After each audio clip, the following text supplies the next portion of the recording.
So Solus told the truth about the gods. You heard? It's bad, Varric. If you'd seen Demeter's crossing. The team needs to act fast. And it can't do that with me leading from a bed. You've got to take point on this.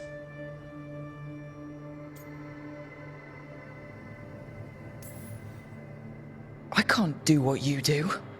I've barely been holding it together in the short time you've been out. You don't need to do what I do. You just need to get it done. Rook, when I put this team together, what did I look for? A detective to find the Dreadwolf, and a scout to get us the lay of the land. Exactly the people he'd expect me to recruit. Disciplined, predictable.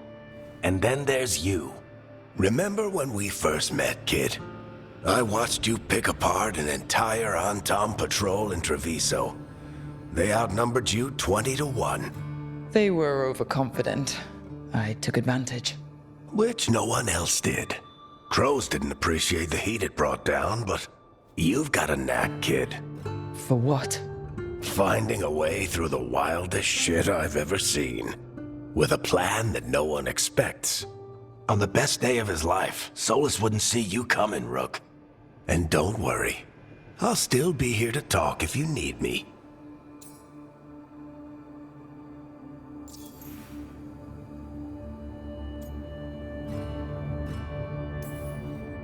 There is something.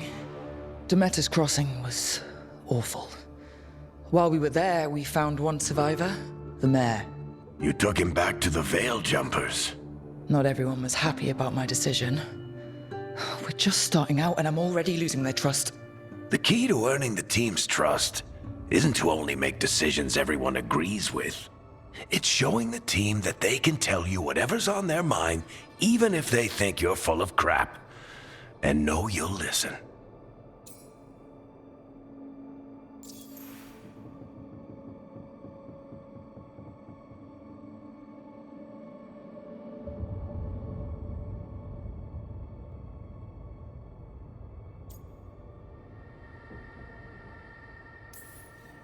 When I took over at the ritual site, I had to make a call on who came with me to knock over that statue.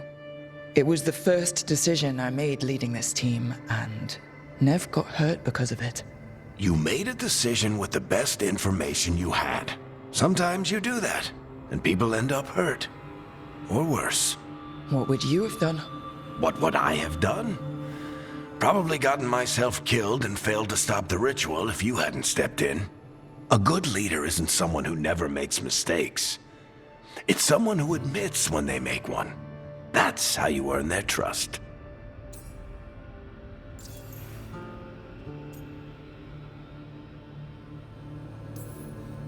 Did Nev tell you about me talking to Solus and the Fade? I had some good arguments with Chuckles back in the day. I can't imagine being stuck with him in my head. But how are you feeling about it?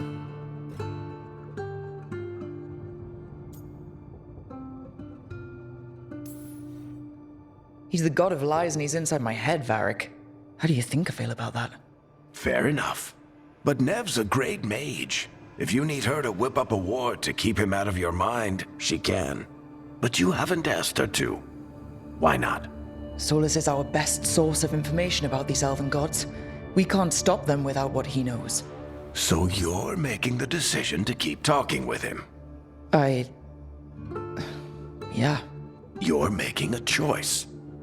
Stay careful, stay worried, but don't beat yourself up about doing what you have to do. He also asked me to tell you that he regrets what happened. Hurting you, I mean. Chuckles is sentimental. He could burn the world down, and the thing that would make him cry is a single flower with blackened petals.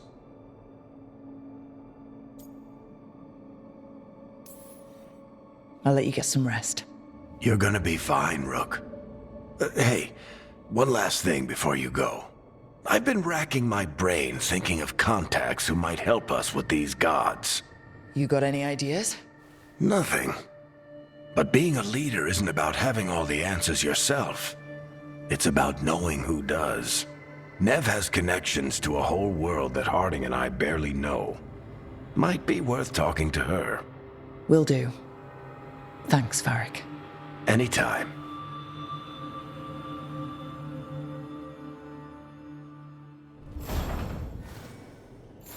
I wish I could be out there with you, Rook. Just be careful, all right?